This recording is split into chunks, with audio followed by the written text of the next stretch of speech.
चलो ठीक है, हमने माना कि इजराइल को ईरान से खतरा है अगर वह अपने परमाणु बम बना लेता है, ठीक है। तो दोस्तों अगर एक चीज से नोटिस करा जाए तो इसी प्रकार से भारत को खतरा था चीन से, लेकिन इसी आड़ को देखते हुए जब पता पड़े कि भारत ने भी ऑपरेशन बुद्धा लॉन्च कर दिया, यानी वो अपने परमाणु बम बना रहा है, तो इसी को देखते हुए जब भारत विफल हो गया और पाकिस्तान को यह बात पता पड़ी कि भारत न्यूक्लियर बम बना रहा है, तो इसी को देखते हुए पाकिस्तान ने न्यूक्लियर बम बनाए। लेकिन उस वक्त अमेरिका ने पाकिस्तान को कुछ नहीं कहा क्योंकि वह उसके सपोर्ट में था पाकिस्तान के, लेकिन भारत के खिलाफ था क्योंकि उसको भारत से कोई फायदा नहीं था और पाकिस्तान से बहुत ज़्यादा फायदा था।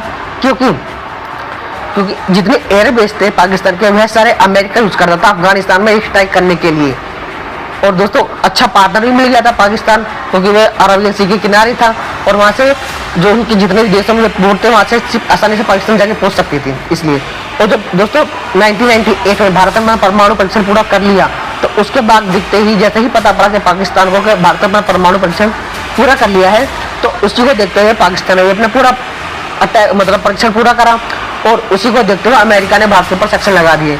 लेकिन पाकिस्तान का इतने कड़े सेक्शन नहीं लगाए। लेकिन दोस्तों भारत तो न्यूज गया क्योंकि जो भारत के लोग थे वो भारत देशों में काम करते थे, तो उन्होंने पैसा भेजा तो उन सेक्शन को भारत सैंक्शन जो थे उनको झेल गया, लेकिन पाकिस्तान नहीं झेल पाया और जब से लेके अब तक पाकिस्तान में बिल्कुल हालत खराब है। और दोस्तों बात कर ईरान की, तो दोस्तों ईरान चाहता है कि जो जितने मुस्लिम देश हैं उसके अंदर जो सबसे पावरफुल देश हो वो बने ईरान, क्योंकि जो पाकिस्तान है, जो पाकिस्तान के न्यूक्लियर बम है वो किसी देश के काम नहीं आने वाले, क्योंकि एक पाकिस्तान नाम का जो देश है ना ये पपेट है यूएसए का। जैसे यूएसए कहेगा पाकिस्तान वैसा करेगा। क्योंकि देखो दोस्तों जब पिछले चुनाव हुए थे जिसमें इमरान खान जीते थे तो इमरान खान ने क्या करा था कि वो यूएसए के खिलाफ बोलने लग गए थे और रशिया के पक्ष में जाने लग गए थे, जिसको देखते हुए यूएसए को बुरा लगा और उन्होंने इमरान खान को हटाया सत्ता से, उन्हें जेल में भिजवाया वहाँ की सेना से कहके और नया पपेट बिठाया जिसका नाम था शहबाज शरीफ। और दोस्तों इसलिए ईरान अपना वर्चस्व जमाना चाहता है, क्योंकि कहीं अगर मुस्लिम देश में लड़ाई होती है तो पाकिस्तान बिल्कुल साथ में नहीं आता, लेकिन आज जब भारत पाकिस्तान की बैंड बजाता है तो ये हल्ला डुल्ला कर देता है हर देशों को अपने साथ लेने में, लेकिन कोई देश के साथ नहीं देता क्योंकि उन्हें पता है कि भारत की महत्वता क्या है।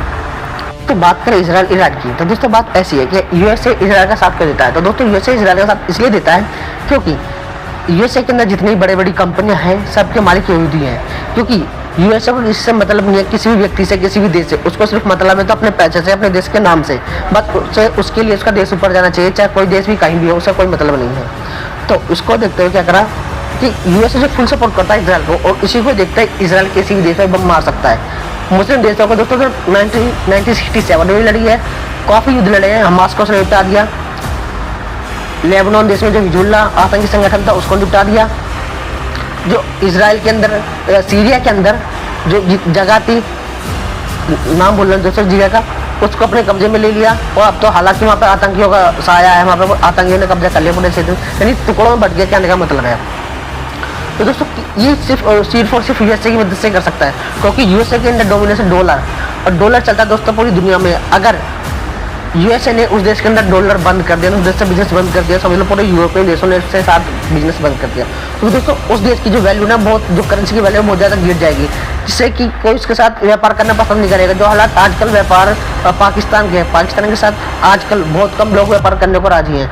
अगर उन्हें किसी प्रॉफिट दिखता है तो वह पाकिस्तान के साथ व्यापार करते हैं और वही देखता है यूएसए को सिर्फ पैसे से मतलब। और जो उनके हाल ही में जो प्रेसिडेंट बने पड़े हैं डोनाल्ड ट्रंप, वो महामूर्ख इंसान है, बिजनेसमैन है, उसको भी सिर्फ पैसों से मतलब है, अपने देश को ऊपर ले जाने से मतलब। कहते हैं कि जैसे भारत ने करा मेक इन इंडिया बनाने का सपना, उसका ग्रेट यूएसए बनाने का सपना है डोनाल्ड ट्रंप को, कि मैं सिर्फ यूएसए को ग्रेट बनाऊंगा और किसी देश को नहीं, चाहे किसी देश में भुखमरी हो होने दो, चाहे कोई कहीं लड़ रहा हो लड़ने दो, मेरा कुछ नहीं है। अभी हाल ही में देखा आपने यूक्रेन का क्या हाल करा कि बाइडन ने तो हथियार दिए, फुल सपोर्ट करा, कितने बिलियन 300 से $350 बिलियन की सपोर्ट करी, फ्री में दिए थे, उनका कहना था फ्री दे रहे हैं, आप सिर्फ रशिया से लड़ो। लेकिन जैसे ही ट्रंप आए उसने कई सारा पैसा वापस करो, हमारा पैसा जो है फ्री का नहीं है, हमें अपने देश को बचाना है, हमारा देश रिसेशन में चला जाएगा, तो आप हमें पैसा दीजिए। दोस्तों $500 बिलियन के रिसोर्सेज अपने कब्जे में ले लिए हैं यूएसए ने यूक्रेन की।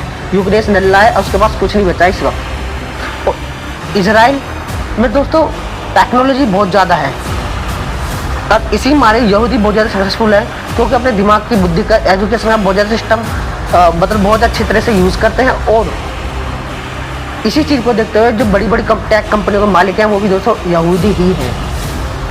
तो इस सारी चीज़ का कंट्रीब्यूशन करें, नुकसान किसी को भुगतना पड़ता है दोस्तों।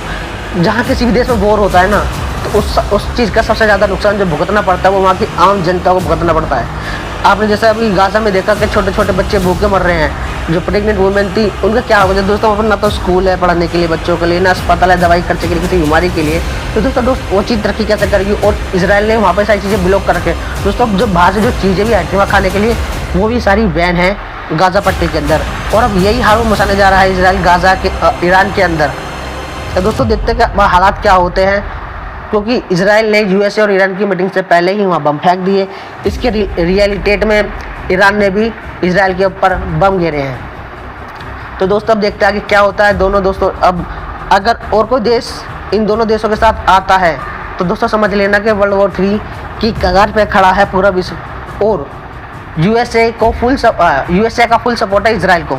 तो दोस्तों इसराइल तो अंधाधुंध बमबारी करेगा जब तक कि वहाँ पे तख्ता पलट ना हो जाए ईरान के अंदर। अगर जल्दी से जल्दी तख्ता पलट हो जाता है तो दोस्तों ये वॉर नहीं होने की, क्योंकि इसराइल चाहता है कि जो खमीनी हैं इसराइल के जो सबसे बड़े लीडर हैं, जो वहाँ के राष्ट्रपति हैं, वो वहाँ से हट जाएं। तो दोस्तों इस वीडियो के अंदर इतना ही।